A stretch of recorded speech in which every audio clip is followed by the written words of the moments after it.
Welcome to another episode of Beyond Four Walls, the podcast that takes you on a journey beyond the confines of traditional property management. I'm your host, Jodie Fraser, and in each episode I explore the diverse world of residential property management and the individuals who shaped its future. In today's episode, I'm joined by Jonathan Channing, and Jonathan is the owner and director of JC Property Consultancy Limited, where he supports stakeholders in the residential property management sector. And with a wealth of experience, Jonathan's expertise spans areas such as managing agent selection, operational efficiencies, software choices, health and safety compliance, and much more. Jonathan works with renowned suppliers including Earl Kendrick, Bridge Insurance, Dwellant, Cledor and Masterfix, to name just a few. He also serves as an honorary consultant with the FPRA, providing invaluable assistance to resident associations, RMCs and RTMs, and works closely with managing agents in a marketing, advisory and operational capacity. But as an RMC director himself, Jonathan brings a unique perspective to the table. His first-hand experience and deep understanding of managing agents' concerns make for an engaging conversation that highlights the challenges and successes of the property management industry, I should say. But that's not all. Jonathan is also the co-founder of Proper Talk, a platform that hosts panel discussions on various topics related to property management. And as the host of Proper Talk, Jonathan ensures that important issues are discussed openly, allowing for a diverse range of perspectives and audience participation. So in today's episode, I'll explore Jonathan's journey, his insights on the evolving landscape of property management, and the importance of collaboration within the industry. So welcome, Jonathan. Thank you for being here. Thank you for having me. Of course. So how did you get started in the property management industry? I got started in property management by accident, but behind every accident is a story. Briefly, I was enjoying Manchester Uni, finishing up an undergrad course, and a leaflet came through the door about a master's course in property development and management. So I persuaded my folks to fund an MSc. I came home and fell into block management when a recruiter found me a job with a managing agent in Colindale in northwest London. That was in the late 90s. Wonderful. So in terms of, I guess, challenges you see in the residential management sector, what do you think they are? Where do you stand on that? I did 1 year in commercial property. I did too. Did you find it as dull as I did? Yes, yeah, definitely. It's probably safe to say the people we talk to, many in block management would kill for a bit of dullness at the moment. But anyway, 1 year in commercial was enough for me. I moved back into resi block management, rolled my sleeves up and got on with it, doing my best to keep residents safe, happy, informed about what's going on, and usually on side, but altogether a huge challenge. I was lucky to be managing RMCs in the main, so I could sort of directly please my clients, the directors. You know, all of that needs to happen, I suppose, without forgetting that managing agents aren't charities. I mean, are you fed up of hearing the expression, the race to the bottom? Oh, absolutely. Race to the cheapest, I tend to say, but yeah, it's not a fun place to be sometimes. And you want to do your best, and you want to do what's best for the client and all the residents and everybody. You know, I don't think I've spoken to maybe a few, but you know, in the grand scheme of things, there aren't many managing agents that just want to take your money. Most agents and people who work within the industry just want to do a good job and want to be able to help. Yeah. And that's the type of person that, you know, this job attracts. But it's also, you know, we're the type of people then that get quite upset quite easily about some of these challenges. The challenges need to come with healthier fees. So, you know, when I get the chance to raise the bar on fees, I'll do so. Usually by educating RMC directors when they're looking for a new agent, and you know, you get what you pay for.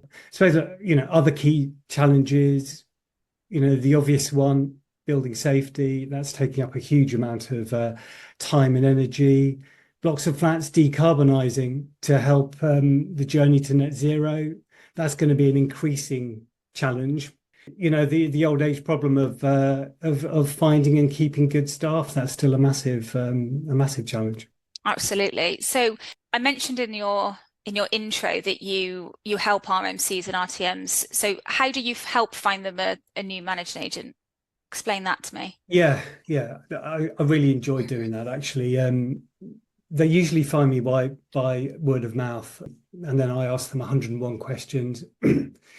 They empty their heads, and sometimes we come to the conclusion that they don't actually need a new managing agent in the first place. They just need to sort of reset the relationship and do a few other things. But I really enjoy that education process without wanting to sound condescending, because lay RMC and RTM directors obviously don't know it all.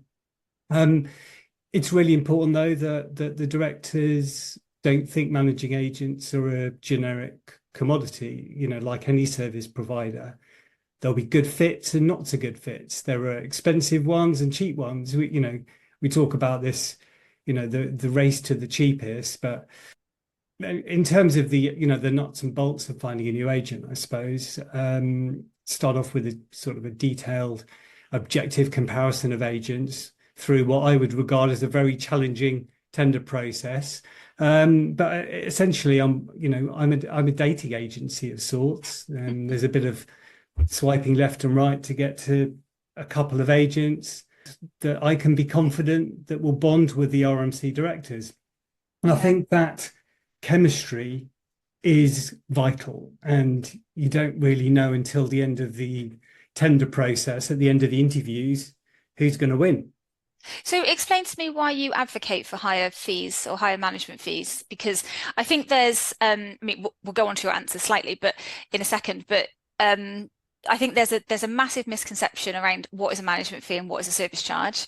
So maybe that's another question along the line, but tell me why so management fees are for the agent, whereas the service charge is to maintain the building. So why do you advocate for higher management fees in the industry? So when I'm working with RMCs, often looking to engage a new agent, we look at what they're currently paying and what they're getting in return. Often the fees are demonstrably too low, and perhaps the agent has had difficulty in increasing them because the service levels aren't there, and then you end up in a bit of a catch-22, situation.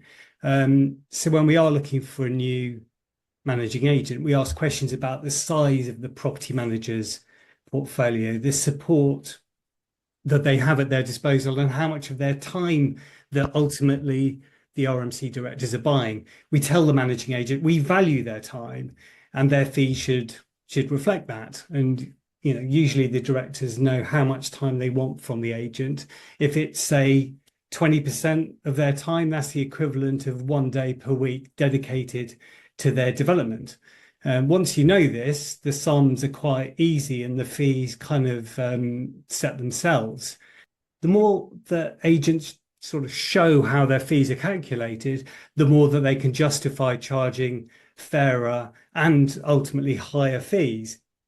An extra £100 per unit of a management fee may not be a massive amount of money to the individual leaseholder, but for the managing agent, it can make all the difference to making a block profitable to manage or not.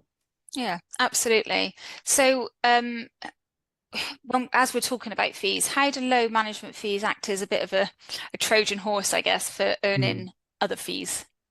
What do you think on that? Actually, Trojan horse is a good metaphor, and I've used something similar myself. You kind of an agent might charge a low management fee and then sort of surprise the Trojans with additional fees that may or may not be in the management agreement, or they surprise them, the Trojans are the leaseholders, I suppose, with secret commissions, and I'm sure we'll come back to that in this, in our discussions.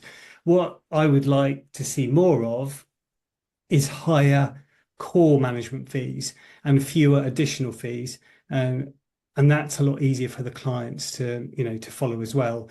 Of course, each managing agent is free to choose their own fee structure, and consultants like me then have to compare apples with pears with bananas. Yeah, absolutely. I completely agree with you. I think it should be the fee is for X, Y, and Z. I've worked for agents in the past where you look at the fee list, if you like, and there's things on there like staples, paper clips.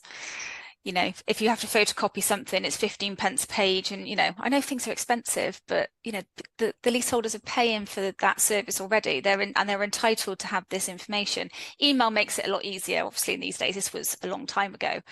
But still, I just think it's petty. It's a bit silly.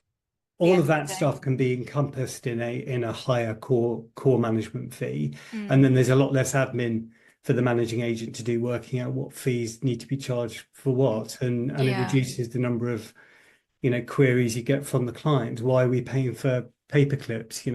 So it makes perfect sense. It just doesn't happen because of the Trojan horse effect of going in cheap and then hoping that you can charge more fees down the line. Yeah, definitely. So tell me how or what specific areas of technical knowledge do you think property managers should have in order to effectively manage complex buildings?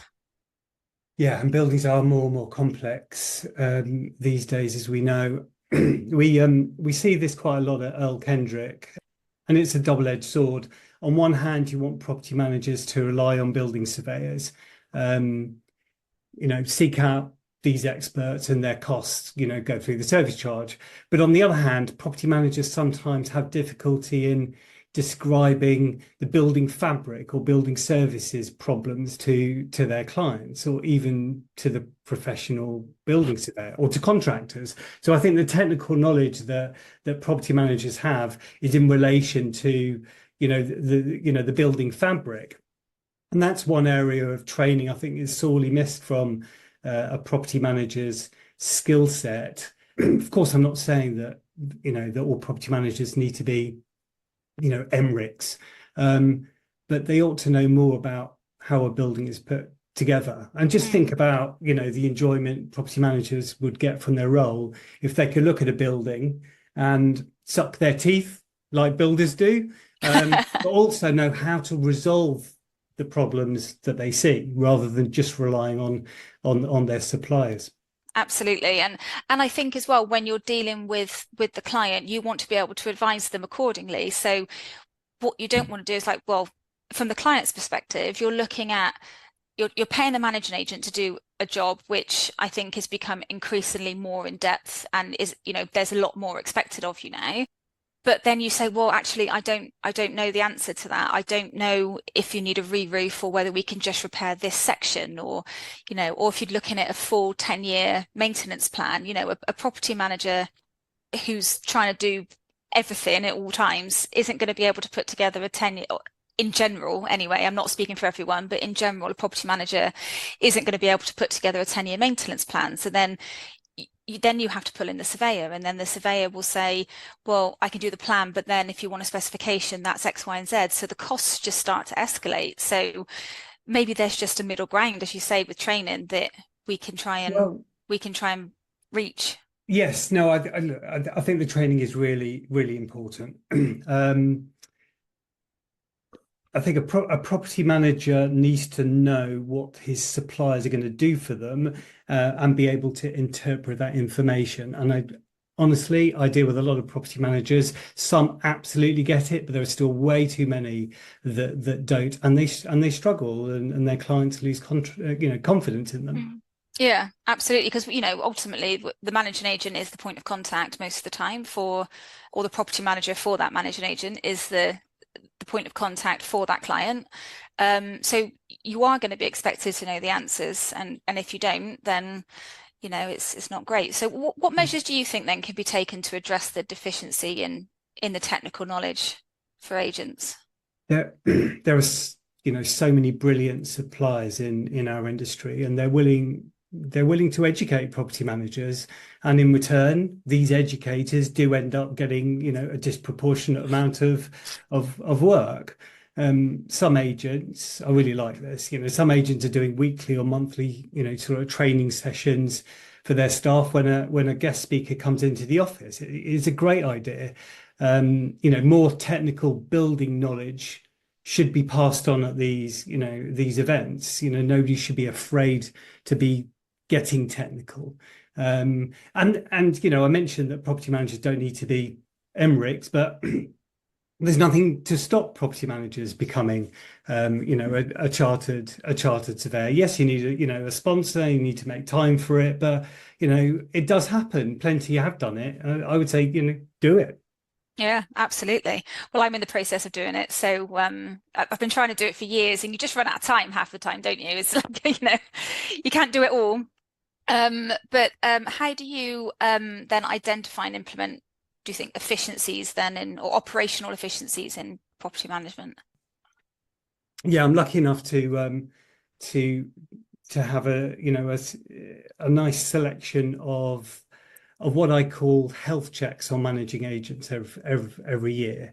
And these health checks are done with the promise that the firm will kind of open up to me and allow their staff to talk to me openly and frankly. And I'm fortunate that I've seen up close how a wide range of agents operate, and this collected knowledge is taken into the next managing agent and the one after, all in strictest confidence, of course. But most managing agents that I see, even the ones with whizzy software, will be doing things like they've always done them. And these processes can be laborious, can be manual, and often completely unnecessary. So somebody like me coming in, it's like an outsider telling you what you may have suspected anyway. And that gives you an excuse to actually, make those changes and become more, as you say, operationally, efficient. I do tell managing agent owners and the heads of block management that they need to give their staff the tools to stay on top of their workload, to leave the office at the end of the day feeling like they've achieved a great deal. Some days you feel like you've ticked nothing off your to-do list. It happens, but it doesn't doesn't need to be like that, every day. No, it feels like you're just pushing paper around your desk, but you're not actually getting anything done. And that's not intentional. That's just because, the phone rings and then 10 emails come in whilst you're on the phone, and you're just trying to do so many things. So you mentioned software there in your answer. Do you think that the right software is vital to the success of managing agents? Totally. And I think that's kind of what I'm alluding to. The right software is vital, and we need to go back a step. I mean, tell me another industry that has to deal with the unrelenting conveyor belt of shit basically flying towards them, like a nightmare version of the generation game. You can't do property management on spreadsheets. You need great software to manage the unrelenting workload. And your software choices, they depend on the depth of your pockets, but taking cost sort of out of the equation, you're looking for cloud software. You're looking for responsive software that works on tablets and smartphones, software that holds data well so you can report on it, and a software company that has the willingness to integrate with other software products. And don't ask me what API stands for, but I know the good prop tech solutions tend to have what's called an open, API engine. So, I do my best to help agents find the right software solution or solutions for them. But I always impress upon them the importance of bringing their staff along with the journey. It's not just the choice of software in the first place, but it's the implementation of the software, because that can take a year, and it can be really hard work. Amazing software installed, yes, but people still doing things the old-fashioned way isn't, going to do you any favors. Definitely. So, talking about, thinking about compliance and health and safety compliance in residential properties, what do you think some crucial aspects of that you can discuss for us? Crikey. Well, we could do a podcast just on building safety and compliance alone. But I suppose fundamentally, I think we need to stop thinking about compliance and start thinking about building safety instead. Compliance means doing a fire risk assessment. Building safety is about that fire risk assessor assessing the building with all necessary information at his or her fingertips. Of course, there's no such thing as a perfectly, safe building, but if everyone is using the same source of data to do their bit, then, we're suddenly looking at a building holistically. At the moment, it just seems to be so fragmented, lots of different suppliers all helping to achieve a safer building, but they're kind of working in isolation. So I think, my advice here would be to use fewer risk assessors and get them to use one building safety system. So again, we come back to the software for HRBs, higher risk residential buildings. The Building Safety Act requires the principal accountable person to assess building safety risks, then use a safety management system to build that, safety case. Of course, the Building Safety Act and the Biosafety England regs are putting pressure on, property managers. But I'm hoping that more and more of their bosses are starting to look at centralising building safety rather than leaving property managers to make too many decisions themselves. And I'm not being disparaging towards property managers. What I'm saying is you can't manage a portfolio of properties like in an infinite number of ways in respect of building safety. You need to centralise. And just a quick shout out, I've recently started working with a firm called Riskbase, building safety software people, and they help to bring that kind of single source of data in one place. I think it's just really, really important. And they also do a cracking presentation on the Building Safety Act for block managers as well. Oh, okay. Well, there you go. It's all about the presentation. Yes. But you're right though, because it does kind of start to feel like it's a tick box exercise. Okay, fire risk assessment done, EICR done, KPIs have all been hit, boom, I can get on with my next job. And it just doesn't feel like, as you say, it's that whole holistic, let's look at the whole thing. And it's a bit like in a way of utilizing something. So say you're doing some roof works on a building. What can you actually utilize that scaffolding for aside from that roofing job? Because scaffolding is so expensive. You don't want to be putting it up again next year.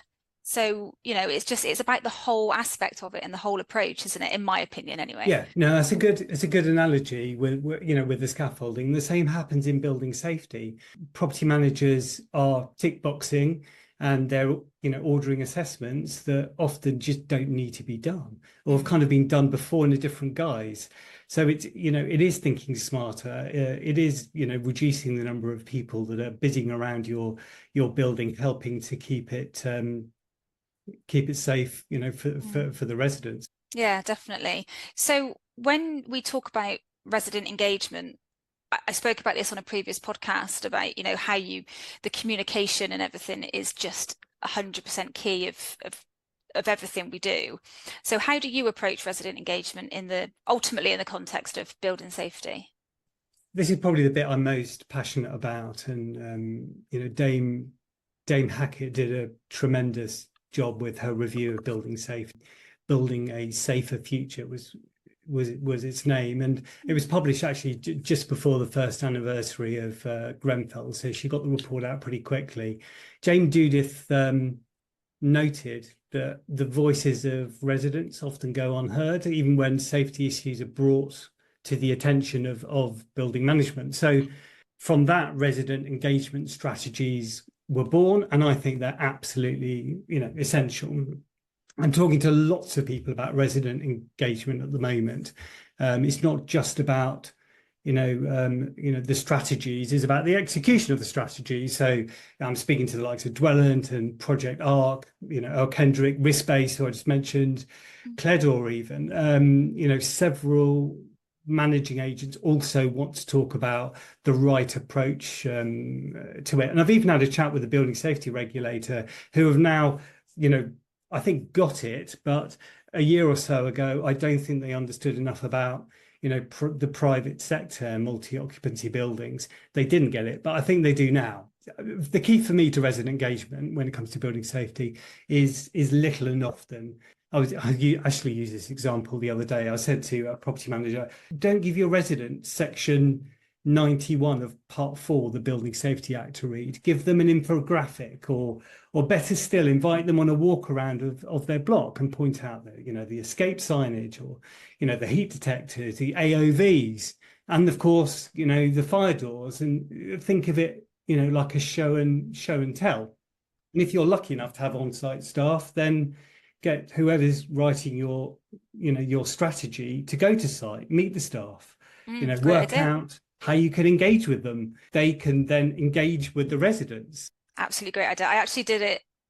One of the surveyors that I used for a 10-year maintenance plan, I asked them to come and speak on Zoom, asked them to come and speak to the residents and, get any questions out because, I didn't write the report.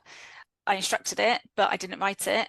And so it was a good educational thing for my team as well, all at the same time. So yeah, definitely sounds really Absolutely. good idea. I think residents want to hear from the expert. So if you manage a large and complex site, I'm absolutely certain the local fire service will be delighted to come in and do a presentation to the residents. That is a massive bit of engagement. Yeah. Oh, it's a brilliant idea. You spoke about commissions earlier, so I just wanted to touch upon that. What advice do you think you would have for property managers when it comes to insurance procurement? Because we all know that there's been a lot in the press and stuff about insurance costs rising and that sort of thing. In some cases, quite rightly, because of the risk associated with the building, but obviously it's not across the board. So, what advice would you have for property managers when it comes to that? This has become a controversial topic, but if we could rewind, we could have made sure it wasn't a controversial topic in the first place. But we are where we are. What do managing agents really want to achieve when it comes to buying insurance, procuring insurance? Firstly, they want the broker to do a fantastic job for them. Obviously, the broker they choose deals with claims efficiently and ensures the policy wordings protects the clients and the agent as well. And the broker obviously has access to a large, market of underwriters, and they've got to make sure that the premium is fair and demonstrably fair, and the broker, pays some of its commission to, a managing agent. Not all managing agents receive commission from brokers, I hasten to add, but a lot of that is what the leaseholder really wants too, whether they realise it or not. The leaseholder wants a low premium, of course, but they don't want a policy that invalidates escape of water claims if they leave their flat empty for 30 consecutive days. Leaseholders should not begrudge the broker and the managing agent for earning commission as long as it provides fair value. Again, and that needs to be, demonstrated. Managing agents need to work harder on improving the risk for the insurer, as well. If you want low premiums and low excesses, well, then you need to step beyond the threshold of the apartments and work with the leaseholders to keep their flats watertight. Insurers are losing a fortune because of escape of water. Fire claims kind of don't even make a dent, even though fire, insurers are very, very paranoid about fire. I've recently started working with a company called BRM Solutions, and they've established themselves as risk mitigation experts with a particular focus on escape of water claims. Sky high premiums and excesses may, actually lead to a situation, BRM were explaining to me the other day, where insurers are going to go, no, we are not going to offer you renewal terms on this building because the escape of water claims just happen all the time. Okay, well, yeah, I mean, yeah, you're absolutely right. You have your standard excesses, don't you? Your subsidence, X, Y, and Z. But ultimately, the escape of water. I remember when policies were £50 excess or something like that for escape of water, and now you're looking at thousands, Yeah, and it's not even worth tens of thousands. Yeah, it's not even worth claiming anymore. It's just going to affect the management companies. So I read somewhere the other day that there's been a class action lawsuit launched about recovering £500 million from landlords and brokers for overcharging on insurance commissions. Do you know anything about that? Yeah, I do actually. I'm due to have a call with the instigator of the lawsuit. He's a very clever individual and very hardworking. He led the charge against a managing agent of his own block and maybe the landlord as well. He and his fellow leaseholders basically got together and recovered about 100,000, I recall, in insurance commissions. He's a lawyer himself. He absolutely knows his stuff, and He's been backed by his own law firm with this class action, lawsuit.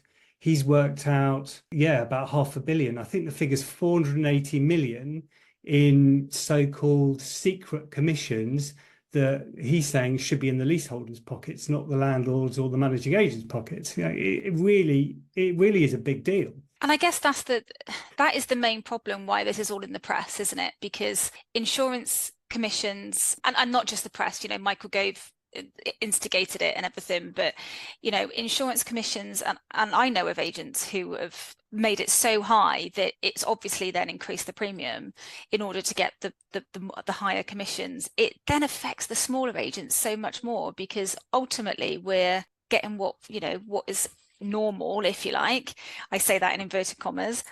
But then the bigger agents are taking like 50%, and that's exactly why this whole problem is always one, isn't there? There's always one who ruins it for everybody else. There have been, unfortunately, way too many bad apples than we would have liked, which is why we're in this situation, because fundamentally sharing of commissions is actually quite an efficient way of the managing agents sort of remunerating themselves for their insurance activities. But, the advice now, I think, is commission banning is happening. Get ahead of the game, get on with it, see what the leasehold and freehold reform act is going to do, as far as insurance remuneration is concerned. So, now the time is, devise a fee structure to replace the commissions, basically. And yes, I'm working with an insurance regulation, expert that helps, managing agents see what they're actually doing for those commissions, and then can justify a reasonable and sometimes healthy fee for doing the insurance activities, whether there be procurement or claims or risk mitigation. There are lots of reasons why managing agents should be charging a fee for dealing with insurance matters. The key is be transparent with your client, explain why you need to charge, and do it. Absolutely. In terms of service charges, then, they are becoming quite unaffordable for a lot of people. What do you think the main reasons behind that are? Obviously, high insurance costs. It's a hard insurance market at the moment. Inflation may be at a stable level currently, but prices are not actually coming down. They're just increasing, more slowly than they were a year ago. There's a war going on in Ukraine and a great deal of uncertainty, geopolitically. So energy prices, may be affected again soon. Ultimately, everything is more expensive, and the service charge expenditure just reflects the reality of the economy. So in terms of managing agents, then, how do you think that they can address the issue of the unaffordable service charges? Is there anything that we can do? It's not like we're making any money off of it, so we just kind of recharge what the costs are. I make the assumption that the agent is doing all the right things with intelligent contract tendering. So as long as you're doing that at relatively regular intervals, there isn't a great deal agents can do to address the unaffordable or the unaffordability of service charges. It's expensive to own a flat. If you want to buy a flat, you need to pay the service charges. Of course, agents can help spread the cost of the service charge via monthly installments, for instance. So obviously they need to ensure that doesn't lead to a cash flow problem. But yeah, absolutely. And something that I'm quite passionate about is educating potential leaseholders, shall we say. So there are a lot of leaseholders in who already own, who still don't really know what leasehold is, what they can and can't do in terms of the lease. In fact, I had a conversation the other day. It's like, well, why can't the freeholder pay? Well, because that's not, it's all recovered through service charge, which leaseholders have to pay, and trying to explain that. So something I'm really passionate about is educating people before they buy. So whether that's through estate agents or solicitors, because by the time it gets to us, it's too late, because the deal's already done, if you like. So can we get in there before? Can we get in there with estate agents and just be like, do you know what? Let's have a leasehold advice, if you like, to estate agents, where they can take us up on our our offer of and our knowledge ultimately, and we can help a lot of people. That's my opinion I anyway. mean, it was a new business idea years ago that me and and a colleague had at the time, and it was all about the education of leaseholders before they buy a flat. A flat costs a lot of money, and so you would think that a leaseholder might be prepared to spend a little bit more to have a proper survey done of that building, and as part of that, educate them in terms of the finances for the block, the long-term maintenance requirements for it, and understanding the nuts and bolts of a service charge budget. You might pay a few £100 for that. That's a drop in the ocean compared to the hundreds of thousands of pounds you're spending on a flat. And if somehow the word could get out that that's a really important thing to do, that'd be fantastic. It'd be even better in a way if solicitors were somehow, conveyancing solicitors were forced to educate their leaseholders by presenting certain things to them and making sure they understand what they're getting. Yeah, I completely agree. But I saw that you were at a round table event a while ago discussing supplier debt. So can you tell me what that was about? That was for block debt. It's a company that shouldn't really exist, but it does, because managing agents are struggling to pay supplier invoices on time, basically. Sometimes payments filter through after several, chases, months later. In the meantime, the supplier is paid, its quarterly VAT bill to HMRC, it's paid its staff, it's paid rent, electricity, everything. But at this round table, we discussed the reasons for late payments and the solutions. And one of the solutions was signing up to a company like Block Debt, which is basically outsourced credit control. This is an age-old problem of contractors in particular. Of course, they value the steady stream of instructions from managing agents, and they don't want to risk losing those relationships by instructing solicitors to collect the debt that they're owed. So in a way, Block Debt is aiming to be that kind of no-fuss debt collection company working with the managing agent to help them clear the debt rather than kind of sending in the boys with the baseball bats. Yeah. Nobody wants that, do they? So, No. Why do you think managed agents are paying their suppliers late then? But the suppliers around the table that day, they're perfectly reasonable people running their businesses, doing the work, paying their staff. If payments are going to be late, they just basically want to be told. They're very reasonable. A lack of service charges collected, yes, may mean a cash flow problem. So, suppliers don't get paid on time. But if that's the case, then let the supplier know. Don't just go quiet on them. And why managing agents are paying late, apart from that, apart from a lack of funds, often orders are placed without checking on the funds, often inadequate budgeting. Clients do put pressure on property managers to reduce budgets without an understanding of cash flow. For instance, paying a whole insurance premium in the first quarter of the year may mean no money to pay invoices in the second quarter. Too many PMs are basically leaving invoices to the last minute. Controversial statement, but I think they should approve invoices every day, little and often. But then you don't end up with a massive lump of work and contractors getting upset with you. Absolutely. I mean, do you think that property managers are under pressure to get jobs done, therefore they're instructing the contractor, hoping that by some miracle the money's going to be there when it comes around to paying them, because it gets one issue off your desk, if you like, but then actually you're faced with a much bigger issue, because then the poor contractor, who could be a one-man band, and you literally can't pay his mortgage because you haven't paid his bill or something like that, or her bill, I should say, his or her. No. Do you think there's just pressure from all sides that we're just do it and then I'll deal with it later, but actually later it just makes it 10 times worse? It's kicking the can down the road. Yeah. It is a problem, and it's when property managers do that and don't communicate that there is going to be a delay with payment. That's kind of where it all goes wrong. And a few years ago, I was getting so frustrated working with a number of suppliers, and they're all having issues with managing agents paying them late. So I had a bit of a moan on on LinkedIn, it was one of my, most popular LinkedIn posts. Every supplier, seemed to come out the woodwork in support. And, since then, anecdotally, I think it's got worse.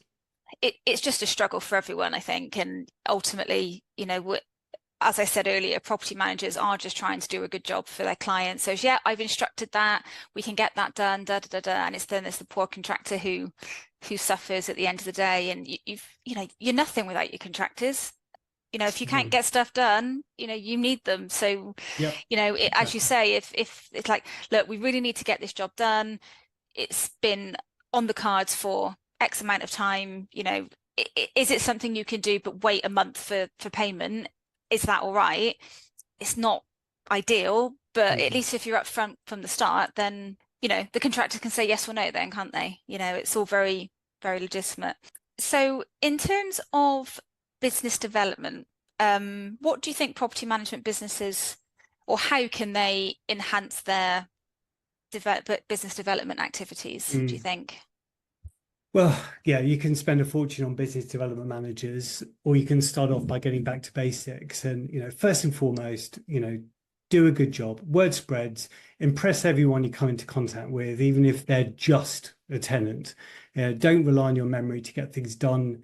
Use the software at your disposal, and apologize if something's going to be late. Do a great job, honestly, and then your instructions will fall into your lap. That's definitely been, my mantra over the years. And also be proactive about your Google reviews. And if you use Trustpilot, incentivize your staff to get 5-star reviews. If you don't ask, you don't get. Property managers do receive positive emails during the day. I mean, they receive negative ones as well, but turn the good ones into reviews. But when you do get a poor review, respond to it. RMCs and freeholders are looking at Google to see how you respond. It's not just a number out of 5, but of course, the more 5-star reviews you get, the more reluctant that someone who hasn't paid their service charges is likely to leave you with a grumpy appraisal. Yeah, and look, and make sure everything you produce, sort of marketing sort of collateral wise, looks amazing, stand out, from the crowd. Yeah, definitely. And I think the visual aspect of it, isn't it? That's, as you say, stand out from the crowd, and you can definitely see, you can tell the difference between somebody who's really put a lot of effort into their marketing. And certainly for me, when I doing my marketing for my own business, it's I take a lot of pride in it, and I don't want to outsource it because I want it to sound like me. But even if you do outsource it, have that relationship with the person that you're outsourcing to, so they understand exactly what you want and what your clients want. And you don't want your copywriters and your marketing people at arm's length from what you do. Nurture them, spend time with them, make sure they've got under the skin of the business, and then they can just crack on with things, actually understanding exactly where you're coming from. Yeah, definitely. Which leads me on actually quite nicely to my next question about websites, and what role do you think a website plays in the success ultimately of a property management company? Yeah. Nobody has the time to read a website cover to cover. So, keep the content brief, again, attractive. Leave the visitor wanting more. Get your calls to action right. Ultimately, you want them to, email you or phone you. But you've got to keep your website alive. Keep it alive through blogs and case studies, events you're going to. If you want to be on the first page of Google for, a search term, block management Cardiff, and keep your website up to date. How many websites have you seen where, the website was redesigned and there's 3 blogs on there, and then 10 years later it's the same 3 blogs? It's embarrassing. Yeah. I must admit, I do need to up my blog game. I wasn't referring to you. Thank you. But no, I mean, I get it. Everyone gets busy and stuff like that, but I was doing them religiously, and I have dropped off for the last few months due to various reasons. But yeah, I do need to get back on it. So thanks for the push there, Jonathan. In terms of recruitment, then, how do you approach recruitment, do you think, for property managers and on-site staff? Yeah.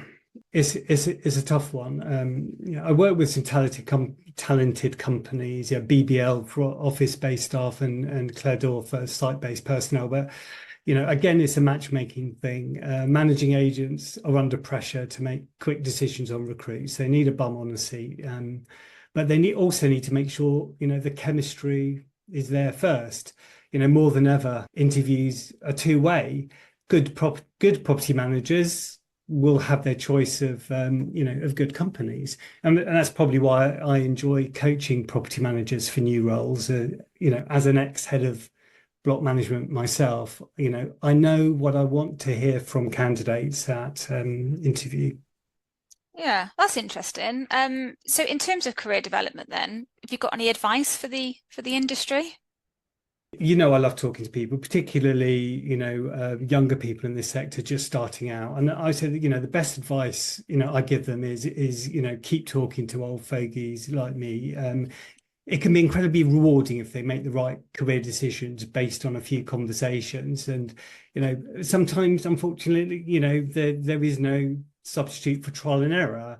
You may make a mistake with your choice of employer, but trust your instincts. If it doesn't work out, then look back at the opportunity positively and take that positivity into your next role. And I sound like my dad when I say this, but get involved, network, enter awards, discuss work over a nice lunch, volunteer for the TPI, the LMP, the FPRA, like I do, give to the sector, and it will reward you. Yeah, absolutely. No, I completely agree. And also for people looking to enter this crazy world, something that I found when I worked for a much bigger agent was my immediate manager and his immediate manager were incredible, so supportive, but the company itself probably wasn't. So when they left, it just wasn't the right fit for me, certainly. So sometimes it's a case of, you might get on with the person or the manager that's interviewing you, but take a deeper dive, if you like, into everything about that role. That would be my advice anyway. It's very good advice. But these days, if you do move on after a couple of years, it's not the end of the world. The property management industry has changed. People aren't looking for the longevity necessarily that they would have liked to have had before, 5 years in this company and then 5 years in the next. Well, that's quite rare these days. Do you think it's not as negative now? There's like years ago when I was, because I'm an old fogey as well, years ago when I was starting out, if you jumped about a bit, you only spent a couple of years in a role, it was actually seen as a negative, whereas now you don't really have that. Well, I mean, if it's jump, yeah, every few months is a bit different, isn't it? Yes, it's definitely, but there is still a stigma attached to it. If you've got a choice between employing someone that's been in their last role for 10 years and somebody who's done, 6 different jobs in the same period of time, then, you might err on the side of the one that shows loyalty. At the same time, the other one has experienced 6 different companies and everything that has to offer, and that's really interesting to you. Then you've got to have the confidence to retain that person, thinking, well, they've gained so much experience in those 6 companies. How can I harness that and then retain them for the long term? Yeah, definitely. But you mentioned the FPRA. So first of all, can you tell my listeners what that is, but also what motivated you to become their honorary consultant? It's the Federation of Private Residence Associations. It's a charity, and and it's there for resident groups, resident associations in the main, but also RMCs and RTMs to sort of sign up, pay your membership fee, and then you've got access to lots of information that the FPRA provides on its website, but also to a number of honorary consultants like me who provide free of charge advice that's anonymized by the FPRA. What motivated me to become an honorary consultant? I did give this some thought at the time, actually, because I remember reading about an academic study where people are more likely to prioritize voluntary work over paid work, and it was something on the lines of paid work is a chore, but voluntary work sort of fed the soul, and it stuck with me. And I get a buzz from doing something helpful, for someone who will benefit, from it. And it's always nice to get some thanks. Absolutely. But can you share some examples then of the issues you've helped residents associations with, either, through your company or through the FPRA? Well, through the FPRA, I probably get an inquiry probably one a week, actually. Over the last month or so, I've been thrown some challenges on Section 20, Section 20B, high insurance premiums, and trying to understand why they're high and if there's anything, untoward going on. A couple of days ago, whether or not a building of 5 stories is an HRB that's well under 18 meters. That was quite an easy one to resolve. Some complications with utility charging, recharging, that sort of thing. So we have, a wide range of queries. You've got to be on the ball then. Got to know your stuff. You do.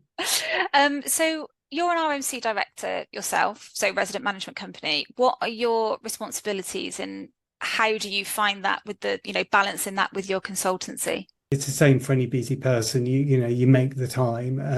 The key is to have the right managing agent who sort of takes all the pain away. I'm an RMC director for 2 sites, and one of them actually we're buying the freehold at the moment. So a shout out to the Freehold Collective and the great work for us. They're basically project managing the collective and franchisement, and the managing agent's been very helpful in that respect as well. Key responsibilities though for day-to-day staff is to meet as a board, as regularly as possible, and with the agent, and to keep the right amount of pressure on the agent, so complacency doesn't set in. Yeah. How does the managing agent take that? The fact that your stuff, and in some ways, I suppose, are they needed? Do they feel like their role is kind of redundant because you're on the board? Well, no. I mean, they are wary, and if they do know, my background, of course they won't BS me, but my involvement sort of helps to keep their pencils sharp. Obviously, my fellow directors are pleased I'm involved, but it means that I can speak the same language as the property manager. I understand their challenges, and I can support them. Yeah. So I suppose it doesn't have to be a negative, does it? You can, as you say, you see the challenges and the struggles that they face. So you can be a bit more supportive because you understand, you've already got that education around how everything works. Yeah, exactly. There's more, pros than cons, put it that way. Yeah. For the managing agent. Great. So Proper Talk, I'm looking forward to your talk in a few months' time. So tell me about its mission in the industry. Think Question Time on BBC One Thursday night. Proper Talk was conceived to sort of follow that format. You have an expert panel and an audience that wants to ask questions and wants answers, and it's a fun way to earn some CPD and do some networking over breakfast. I co-founded Proper Talk with James Paul, who runs the reinstatement costs assessment company at EK, and Jack Seaton, Bridge Insurance. So very insurance related, and sort of Jack played the Fiona Bruce role last year in Manchester, and I was the moderator for the London and the Birmingham events. And we've largely focused on insurance matters, given the trades my co-founders are in. But in Birmingham, we found, we found the time to have a second panel on building safety, which is quite ambitious, but it was important that we sort of broaden, our horizons and educate on other subjects. And the London one is coming up on the 1st of October, and that will be extra special, not just because it's at the RICS on Parliament Square. Oh, very nice. How do you ensure a diverse range of perspectives then when you're doing these discussions? Well, unlike BBC One's Question Time, we have largely invited panelists that agree with each other. So this time we've actually asked the panelists to disagree with each other a little bit more. Like the BBC programme when Nigel Farage is on. Gosh. Okay. Well, looking Maybe forward not to quite seeing as that. controversial as Not as that, but okay. So can you give us a sneak peek of what to expect on the next event, or is it top secret? well, invitations have started to go out, so those who have received them will have a better idea. But the idea is to be more positive and have a bit more of a celebration of what we achieve as a sector every day. There is a lot of doom and gloom about property management, so we do deserve to give each other a pat on the back now and again. Mm. And we'll also be looking into the future of block management. So each of the panelists will be given a crystal ball. Can I have one as well? That'd be great. Well, if you want to be a panelist in the future, you Well, get the crystal yeah, ball. absolutely, absolutely. So how do you believe the property management sector can continue to thrive and improve?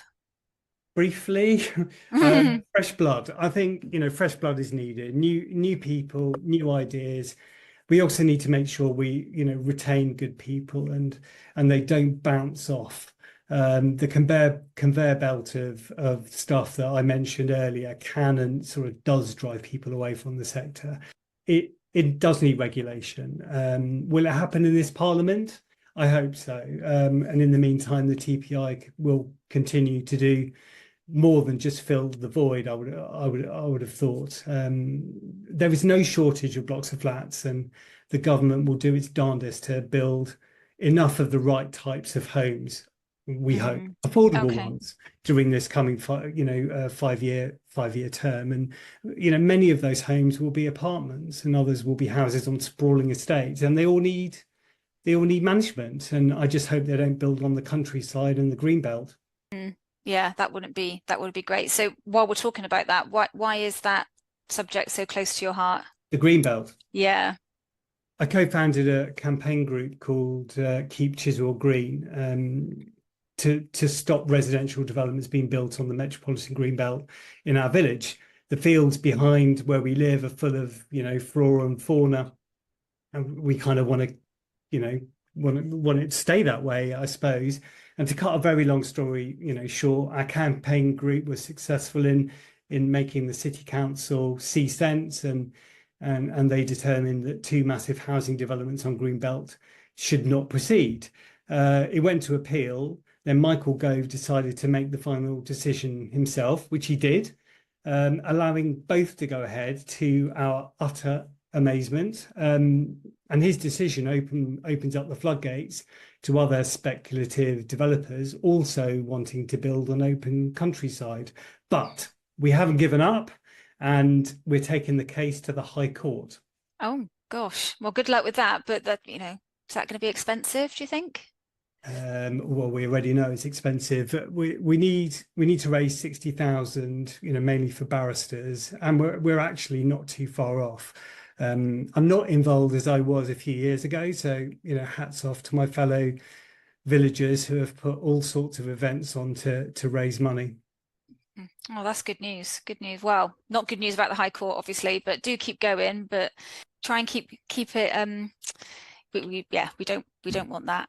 So, but when you're not fighting the Greenbelt developments, obviously, I know you have a lovely French wife, two bilingual boys, two future property managers, maybe. You talk about the fresh blood you mentioned earlier. We need fresh blood in the industry. Do you think they'll follow in your footsteps? They've heard enough about property management from me to know it's not really a career for them. In fact, I think my cats are more likely to go into property management than my boys. But we might have a budding engineer or architect in the making there. I've got two lads, same parents, but they're completely different. They're clever kids. I'm very, proud of them. They're both pianists too. You've got to be careful how you pronounce that word. You do have to be very careful. I once introduced my youngest son to a friend as my little pianist, and he misheard. Anyway, less said about that, the better. But my older son is a year away from uni. God knows what he'll get up to there. And my wife, well, she reminds me daily that the summers in France involve far less rain. I may well retire to France when the consultancy boots are hung up. Well, that'd be nice. Maybe that's a podcast for another day. But thank you so much for your time. I really appreciate it. You're welcome. If people want to find you, I'll put your LinkedIn profile and everything in the show notes. But if people want to find you, how can they do so? LinkedIn is a great way. My email address is jonathan@jcpropertyconsultancy.com. Wonderful. Well, thank you so much again. Keep listening, everybody, for more podcasts, and let us know what you think of Jonathan's podcast as well. Thank you so much. Thank you so much for taking the time to listen to my latest podcast. You can find me on LinkedIn and Instagram. The links are in the show notes. Or you can contact me on jodie@jodiefraser.com. For more content and updates, don't forget to subscribe to this podcast on your favourite platforms. Thank you once again for listening. Until next time, take care.